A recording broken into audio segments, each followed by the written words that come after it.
Hello दोस्तों, नमस्कार। स्वागत है आपका आज की हमारी वीडियो में। तो आज की वीडियो में हम बात करने वाले हैं कि भगवान हमारी परीक्षा क्यों लेते हैं। तो इस वीडियो को आप अंत तक जरूर सुनिएगा।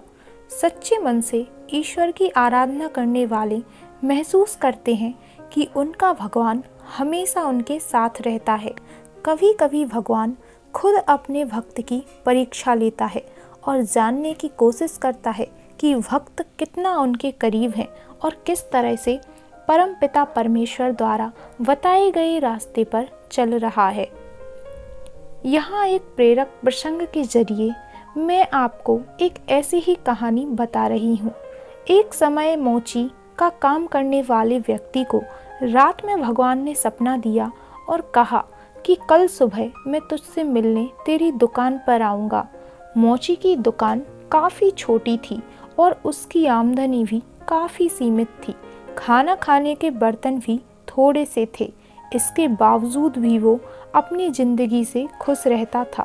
एक सच्चा, ईमानदार और परोपकार करने वाला इंसान था। इसीलिए ईश्वर ने उसकी परीक्षा लेने का निर्णय लिया। मोची ने सुबह उठते ही तैयारी शुरू कर दी। भगवान को चाय पिलाने के लिए दूध, चाय पत्ती और नाश्ते के लिए मिठाई ले आया। दुकान को साफ कर वह भगवान का इंतज़ार करने लगा। उस दिन सुबह से भारी बारिश हो रही थी। थोड़ी देर में उसने देखा कि एक सफाई करने वाला बारिश के पानी में भीगकर ठिठुर रही है। मोची को उसके ऊपर बड़ी दया आई और भगवान के लिए लाए गए दूध से उसको चाय बनाकर पिलाई। दिन गुजरने लगा। दोपहर 12 बजे एक महिला बच्चे को लेकर आई और कहा कि मेरा बच्चा भूखा है, इसलिए पीने के लिए दूध चाहिए।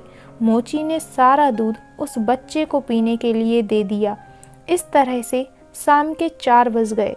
मोची दिन भर बड़ी बेसब्री से भगवान का इंतज़ार करता रहा। तभी एक बूढ़ा आदमी जो चलने से लाचार था आया और कहा कि मैं भूखा हूँ और अगर कुछ खाने को मिल जाए तो बड़ी मेहरबानी होगी। मोची ने उसकी बेबसी को समझते हुए मिठाई उसको दे दी। इस तरह से दिन बीत गया और रात हो गई। रात होते ही मोची के सब्र का बांध टूट गया और वह भगवान को उलाहना देते हुए बोला कि वाह रे भगवान, सुबह से रात कर दी मैंने तेरे इंतज़ार में, लेकिन तू वादा करने के बाद भी नहीं आया। क्या मैं गरीब ही हूँ? तुझे बेवकूफ़ बनाने के लिए मिला था। तभी आकाशवाणी हुई और भगवान ने कहा कि मैं आज तेरे पास एक बार नहीं 3 बार आया और तीनों बार तेरी सेवाओं से बहुत खुश हुआ और तू मेरी परीक्षा में भी पास हुआ है, क्योंकि तेरे मन में परोपकार और त्याग का भाव सामान्य मानव की सीमाओं से परे है।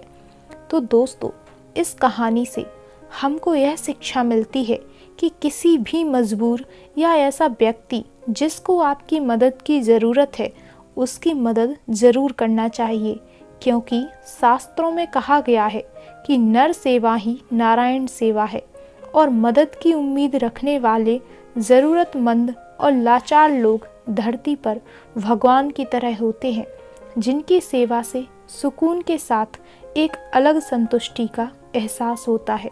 जब भी हमारे जीवन में मुश्किल घड़ी आती है, हम कहने लगते हैं कि भगवान हमारी परीक्षा ले रहा है।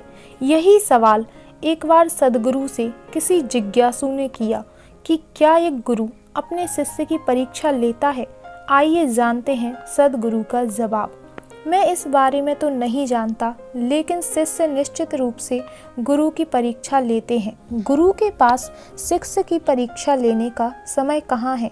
वह तो आतुरता से कम एक ऐसे शिष्य का इंतज़ार करता है जो गुरु को अपने साथ कुछ महत्वपूर्ण करने का अवसर देगा। तो आपकी परीक्षा लेने का समय कहाँ है और किस बात की परीक्षा? आप ए ग्रेड चाहते हैं क्या, इसलिए आप यह सवाल पूछ रहे हैं? मुझे आपकी परीक्षा लेने की ज़रूरत नहीं है। जब मैं आपको आर पार देख सकता हूँ तो आपकी परीक्षा लेने की ज़रूरत कहाँ है? मुझे आपकी परीक्षा लेने की ज़रूरत तो तब होगी अगर मैं यह समझ ही ना पाऊँ कि आप कौन हैं। जब आप गणित की परीक्षा देने जा रहे होते हैं तो बदकिस्मती से आप शिव को याद करते हैं। वह इसके लिए सही आदमी नहीं है। अरे वो तो अपनी उंगलियां भी नहीं गिन सकते। मैं जानता हूँ कि भगवान आपकी परीक्षा लेता है। इस तरह की बेतुकी बातें खूब की जाती हैं। मेरे ख्याल से यह सवाल यहीं से निकल रहा है। आपने अपनी ज़िंदगी में जो भी परीक्षाएं पास की हैं, अगर वही परीक्षाएं भगवान दे तो वह असफल हो जाएंगे, क्योंकि यह एक बिल्कुल अलग क्षेत्र है। जब आप गणित की परीक्षा देने जा रहे होते हैं तो बदकिस्मती से आप शिव जी को याद करते हैं। वह इसके लिए सही आदमी नहीं है। अरे वो तो अपनी उंगलियां भी नहीं गिन सकते। उन्हें परेशान क्यों करना। आप ऐसे आदमी को परीक्षा हॉल में लेकर मत जाइए। वह अलग मकसद के लिए है। उसी तरह आपके गुरु भी एक अलग मकसद के लिए हैं। आध्यात्म के क्षेत्र में ऐसी परीक्षाओं का कोई मतलब नहीं है। अगर मुझे आपको कोई शारीरिक काम देना होगा तो मैं आपकी परीक्षा लूँगा और आपके पास होने पर आपकी सराहना भी करूँगा, लेकिन आध्यात्मिक उद्देश्यों के लिए परीक्षा लेने की कोई ज़रूरत नहीं है। एक गुरु आपके कर्मों के हर बोझ को स्पष्ट रूप से देख सकता है। उसे परीक्षा लेने की कोई ज़रूरत नहीं है। तो दोस्तों, आज की वीडियो में आपको पता चल गया होगा कि भगवान हमारी परीक्षा क्यों लेते हैं। तो दोस्तों, इस वीडियो को अपने दोस्तों के साथ ज़रूर शेयर करिए और कमेंट बॉक्स में हर हर महादेव लिखना बिल्कुल भी ना भूलिएगा। वीडियो को लाइक करके इस चैनल को सब्सक्राइब ज़रूर कर लीजिएगा। तो मिलते हैं हमारी अगली वीडियो के साथ।